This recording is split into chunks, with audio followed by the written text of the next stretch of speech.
Você pediu nossos estudos em apostilas? Já chegaram e estão disponíveis. Elas estão divididas em 10 temas com referências, esboços e comentários. Ideal para quem quer ensinar em família, em reuniões ou mesmo para quem deseja abrir um canal no YouTube. Faça contato agora mesmo pelo nosso WhatsApp 21 979 87 46 68 21 979 87 46 68. Nossas apostilas foram feitas para você ensinar com qualidade e harmonia com a palavra. Olá, abençoados! Graça e paz! Bem-vindos ao canal da Graça Pura. Sejam todos bem-vindos. E hoje vamos continuar no tema que nós começamos na última mensagem, né? Que já tem uma playlist aqui para vocês verem, quem não viu a primeira parte, tá? Nós vamos abordar hoje a carta do apóstolo Paulo aos Coríntios. E você vai ver que Paulo também foi uma carta que foi escrita depois de Tessalonicenses, né? E que já estava chegando ali perto do ano 70, do fatídico ano 70. Mas isso nós vamos ver daqui a pouco. Bom, meus queridos, se você ainda não se inscreveu no nosso canal, se inscreva agora mesmo, abençoado, já deixa o seu like, comentem à vontade, compartilhem nas redes sociais que vocês pertencem, é claro que se vocês acharem que vale a pena, né? Agora sim, queridos, vamos aí a palavra que liberta, né? Então, como íamos falando, vamos aí à segunda parte dessa série de mensagens em que estamos apresentando as cartas apostólicas e que elas anunciavam a vinda do Senhor, não é verdade? Todas as epístolas, as de Paulo, né, que foram 13 ao total, Pedro, Judas, Tiago, João, todas elas anunciavam a vinda do Senhor. E ao ler os seus textos, nós notamos que os seus escritores indicavam que Yahushua viria naquela geração, conforme ele mesmo prometeu, e falou sobre os sinais que aconteceriam em torno de sua vinda, e que no final seria o quê? A derrubada do templo. Então, por causa disto, tanto os apóstolos como os irmãos que lessem as cartas naqueles dias a quem era direcionada a igreja do primeiro século, pudessem ter essa sensação de que o fim estava próximo e que era preciso que eles ficassem alerta, ficassem ligados. E nós estamos fazendo essa análise de acordo com o tempo em que elas foram escritas, ou seja, na linha do tempo. Então a primeira foi Tessalonicenses, agora vamos ver a carta aos Coríntios. E para endossar mais ainda essa sensação, à medida que o fim daquela era se aproximava, e para nós hoje é claro que seria nos anos 70, nós podemos hoje estar adiantados no tempo, né, vamos dizer, no futuro, nós podemos olhar para aqueles dias e entender que o fim se aproximava. E quanto mais o fim ia se aproximando, mais os escritos dos discípulos, dos apóstolos, iam ganhando contornos dramáticos. Então nós vimos na primeira parte essa análise de acordo com o tempo que elas foram escritas, né? Então na primeira carta nós vimos, na primeira mensagem nós vimos a primeira e a segunda carta que Paulo escreveu aos Tessalonicenses. Se você não viu, mais uma vez eu te convido a assistir. Eu criei uma playlist só sobre esse tema das cartas apostólicas, vai ser muito rico isso para nós, tá? Então, conforme eu disse, estamos alinhando isso ao tempo, né, em que elas foram escritas.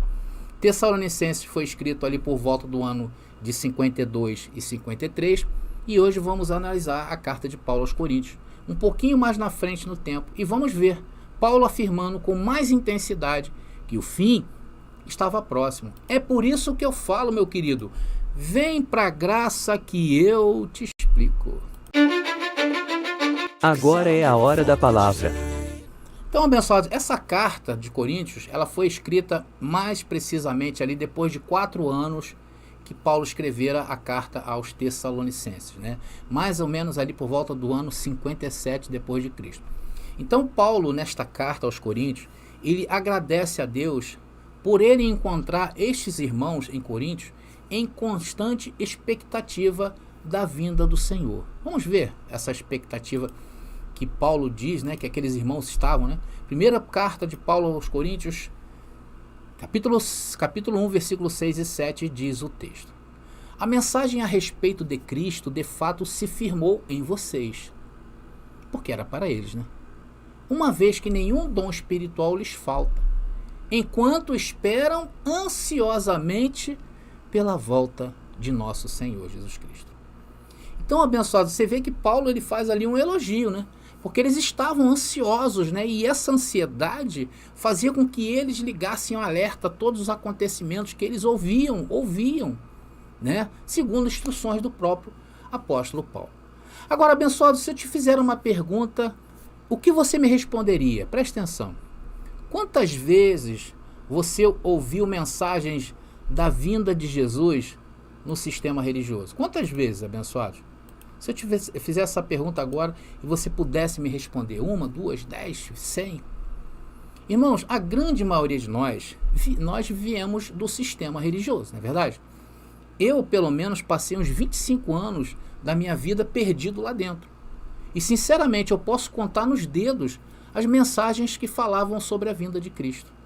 Abençoado, eram muito poucas. Muito poucas. Dependendo da organização que eu pertencia, porque eu fiz parte de algumas facções, eu nunca ouvia nada a respeito. Já teve facção que eu passei dentro do sistema religioso que eu nunca ouvia o pastor falar sobre isso. E você aí, meu irmão?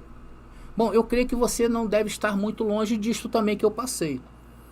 Então, abençoados, por que, já que é escasso esse assunto lá no sistema religioso, então por que o tradicionalismo cristão insiste em dizer que os textos que tratam da vinda de Jesus é para os dias de hoje? Porque eles insistem em dizer, não, é porque isso seria para os dias de hoje, para o futuro. Porque se nem eles pregam mais a vinda de Jesus, eles esqueceram. As esperanças dele acabaram. Amados, é claro que para nós isso é fácil de responder. Porque eles vivenciavam, o povo daqueles dias, eles andavam ansiosamente, porque eles vivenciavam as guerras, eles ouviam rumores de guerra, eles viram as pestes, terremotos, houve terremotos naquela época, ali, antes do ano 70, a perseguição começando. Então tudo batia com o que Paulo e os outros discípulos ensinavam. Era por isso que os irmãos estavam aguardando ansiosamente. Então, quando vistes estas coisas, dizia Yahshua, né, sabeis que está próximo o fim. E Paulo, no capítulo 7, dramaticamente diz que o tempo havia se abreviado. Vamos ver agora na primeira carta, né, capítulo 7, versículo 29, olha que Paulo fala para os irmãos lá. Irmãos, isto é o que quero dizer. O tempo que resta é muito curto. Olha aí, abençoado. O que você entende por um tempo muito curto? 2000 anos? Você imagina isso? Eu acredito que não, né? Pode até se imaginar, mas se tirarmos isso do contexto, e o contexto que estou lendo, abençoado, é um contexto muito rígido. Vamos continuar. Portanto, de agora em diante, olha só o que Paulo fala, meus irmãos. Aqueles que têm esposa devem agir como se não fossem casados. O que, Paulo? Gente, vocês estão observando o que Paulo está propondo? Paulo está propondo para que as pessoas que tivessem esposa, os homens, devessem agir como se não fossem casados. Imagina casar. Então o tempo estava tão próximo que era melhor não ser casado. Então Paulo batia muito nessa tecla. E agora Paulo aconselha aí, é melhor vocês agirem como se não fossem casados. Irmãos, se a vinda de Yahshua não aconteceu, se ela ainda não aconteceu como o cristianismo tradicional prega, o que fazem essas pessoas dentro do sistema religioso, casando e dando-se em casamento? Me responde aí, meu irmão. Você que é do sistema religioso, que está esperando Jesus, você leu o que eu li? Agora, uma outra pergunta. Se isso aqui fosse para se cumprir a partir de hoje para o futuro, era para essa igreja nunca casar ninguém. Concordam? E o que fazem eles assumindo o papel de único órgão de Deus para oficializar uma união como casamento na terra? Porque é assim que eles se colocam. Eles se colocam como uma divindade, uma subdivindade, que somente através dele poderá haver bênção no casamento. Então eles, na verdade, meus amigos, meus irmãos, eles estão mais perdidos do que cego em tiroteio. E eu glorifico e honro meu Deus por nunca ter casado em nenhuma igreja. Nunca, abençoados. Nunca. Glória a Deus por isso. Amados, vocês querem saber o que eles dizem sobre esse versículo que nós acabamos de ler? Isso quando dizem, né? Isso quando dizem. Eles falam que Paulo exagerou. Eles falam isso porque não viveram naqueles dias. Aí é fácil, né, queridos? Falar assim de longe. E aqueles irmãos que estavam ali vivendo aquela fornalha, era difícil. Abençoados, olha só. Até a ceia que os irmãos daqueles dias praticavam, eles estavam ali certinhos, contextualizados com aqueles dias. Porque Cristo ainda não tinha vindo. Porém, quando Cristo viesse, aquela prática seria automaticamente substituída. Inclusive, eu tenho aqui no canal uma mensagem em que eu tratei desse tema, a ceia do Senhor, tá bom? Depois da vinda de Cristo. Eu vou deixar nas descrições deste vídeo para que você veja, vá lá e veja a verdade e nunca mais seja enganado. Então, hoje, os cristãos do sistema religioso, raciocinando por analogia, dizem que a prática da ceia do Senhor é até que a morte termine a sua provação terrena, para aí sim, no céu, encerrar a ceia. Eles estão o quê? Em um anacronismo. Um anacronismo medonho, meu querido. Uma coisa, é uma ilusão de ótica. Mas a prática da ceia naqueles dias, para os primeiros cristãos, era até que Yahshua viesse, e não na morte. Vamos ver Paulo orientando sobre isso? Primeira carta de Paulo aos Coríntios, capítulo agora 11, versículo 26, diz o texto. Porque cada vez que vocês comem desse pão e bebem desse cálice, anunciam a morte do Senhor, até que Ele venha. Amados, e se Ele veio, não tem por que continuar com essa prática. Sim ou não? Agora, se todo esse contexto que estamos trazendo ao conhecimento de vocês é verdade, logo essa igreja tradicional se apostatou de Cristo e não estão de maneira nenhuma no reino de Deus. Não estão. Vocês notam, queridos, a harmonia que nós estamos apresentando nesses versículos, quando nós cremos em uma doutrina escatológica consumada, a gente não precisa arrumar jeitinho, não é verdade? E nem fica aí, como diz assim, na alça de mira desses versículos, porque o sistema se pôs na alça de mira desses versículos, e eles estão descontextualizados. Vai ver a bagunça que é o cristianismo tradicional de hoje, cada um com as suas teses mais loucas, conforme eu falei para vocês, né? Pedi ao meu primo informações por que na igreja existe tantos batismos. Existe batismo de criança, já tem igreja que batiza a partir de tantos anos, outro só a partir de tantos anos, 21 anos. Por que essa desarmonia total? Então, amados, a verdade é que o reino de Deus, ele foi inaugurado, já estamos no reino de Deus. E aconteceu quando foi derrubado o maior símbolo religioso de todos os tempos. Sabe qual foi? Foi o templo lá, que foi dado de presente por Herodes, o templo de Herodes, lá o templo de Israel. E ele foi derrubado no ano 70. Ali caiu o maior símbolo religioso. E inaugurou o quê? Novos dias, novos céus e nova terra. Então, a partir deste evento, o mundo que vivemos hoje é outro. Por isso não praticamos tais observações, porque seria uma afronta ao reino de Deus. Entenderam? Mas vamos prosseguindo aqui, abençoado. Então, como eu disse na primeira parte, além de Paulo se incluir na vinda de Yahshua, ele escrevia também incluindo os irmãos. Por quê? Porque seria para aqueles dias.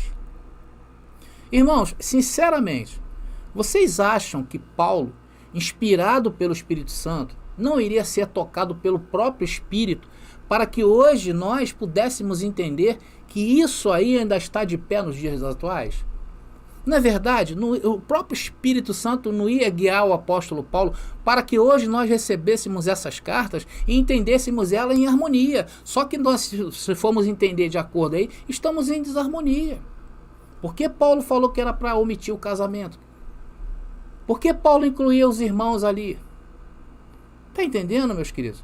E seria fácil nos avisar que esses textos ainda estão de pé nos dias de hoje. Era só ele não mencionar que aquelas pessoas daqueles dias estariam vivas, pronto. Só aí a gente vai falar assim, não, realmente tem a ver aí com uma futurização da vinda de Jesus. Mas nós estamos vendo justamente o contrário.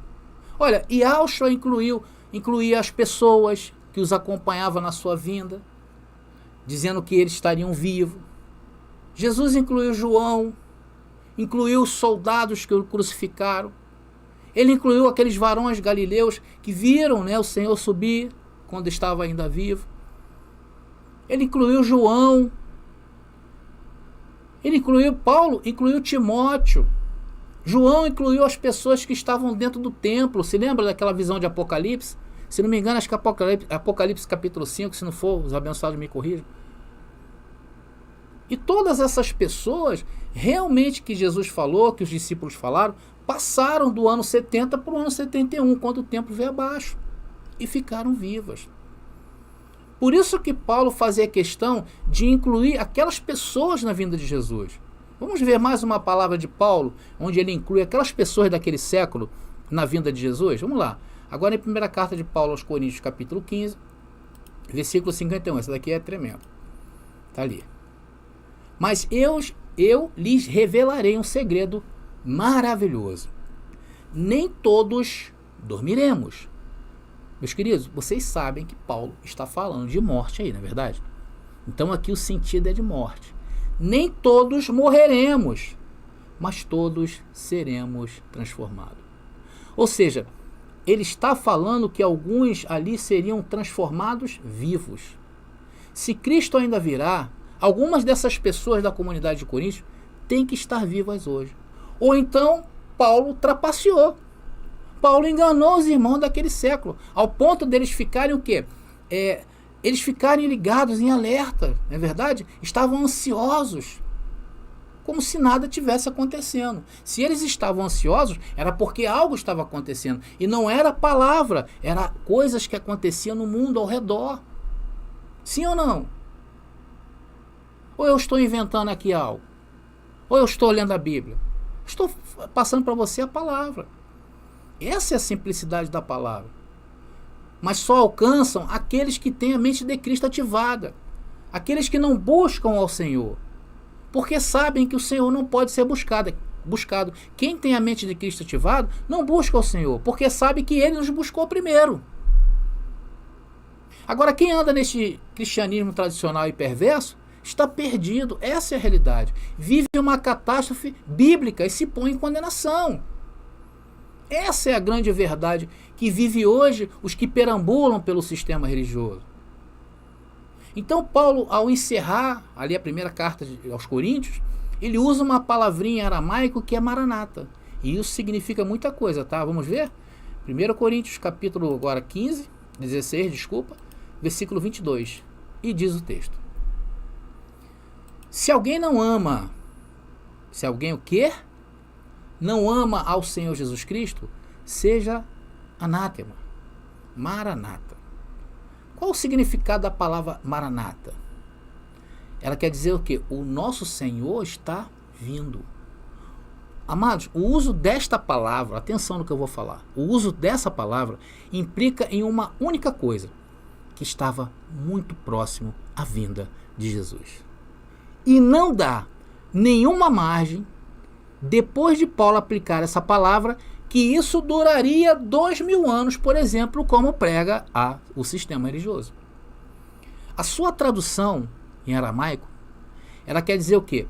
Nosso Senhor vem, virá, está próximo. Mas agora a pergunta que eu te faço é a seguinte: será que Paulo está confuso? Será que Paulo quis falsificar a vinda de Jesus para aqueles pobres irmãos de Corinto, para aqueles pobres irmãos de Tessalonicenses, da igreja de Tessalônica? Será que Paulo estava tentando enganar o povo de Roma, que é a próxima carta que nós vamos ver? Será, meus queridos, que estava acontecendo isso? Paulo estava defraudando o Evangelho de Cristo? Não, porque não foi uma coisa só de Paulo. Irmãos, se Jesus ainda está por vir nos dias de hoje, alguém está mentindo. Se Jesus ainda vai vir, pode queimar a Bíblia. E se Jesus ainda vai vir, que geração é essa que ele disse que viria nessa geração?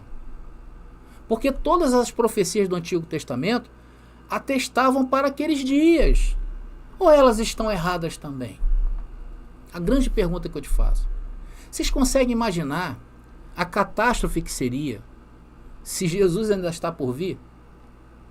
Amados, por esta razão, é demais razoável aceitar a escatologia consumada do que criar uma instabilidade das Escrituras.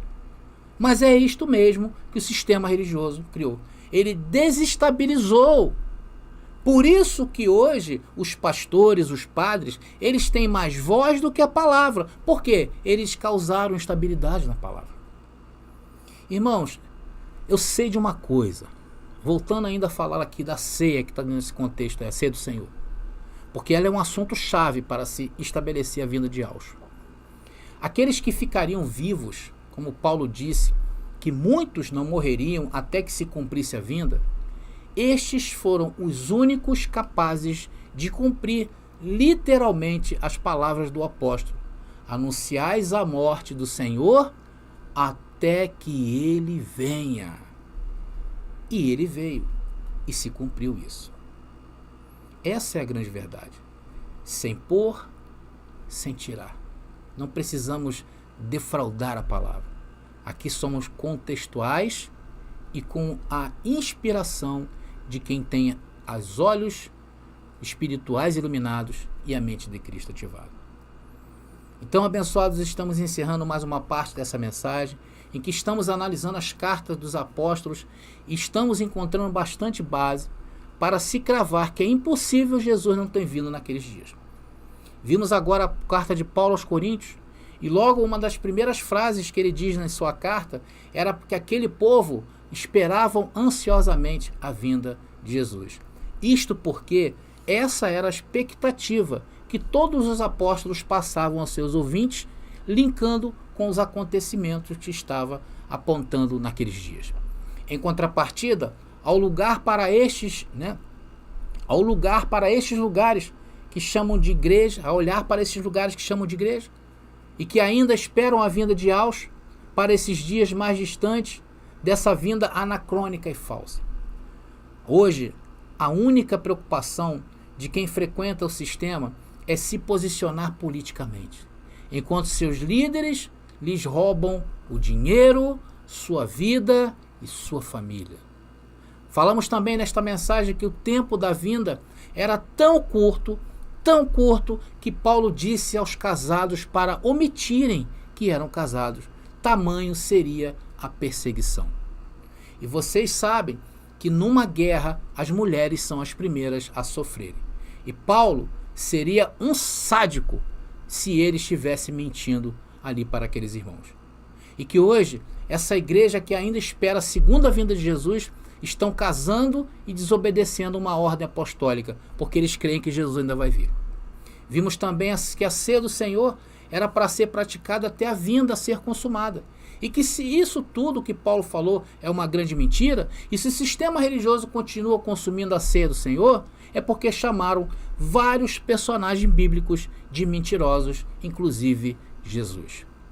Paulo chegou a dizer nesta carta de Coríntios que muitos que estavam ali não morreriam, antes seriam transformados em vida. E finalmente Paulo encerra essa carta dizendo Maranata, uma palavra de origem aramaica que significa uma vinda, e uma vinda muito rápida. Ok, abençoados? E assim estamos finalizando mais uma mensagem. E aguardem a próxima mensagem, onde estaremos falando agora da carta de Paulo aos Romanos.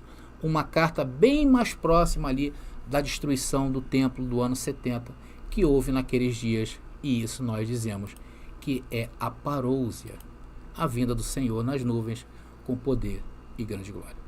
Bom, meus amados irmãos, então é só isso. Eu vou ficando por aqui. Graça e paz a todos vocês e até a nossa próxima mensagem. Já está disponível o livro As Doutrinas do Inferno e Suas Manipulações Dentro das Igrejas. Adquira hoje mesmo.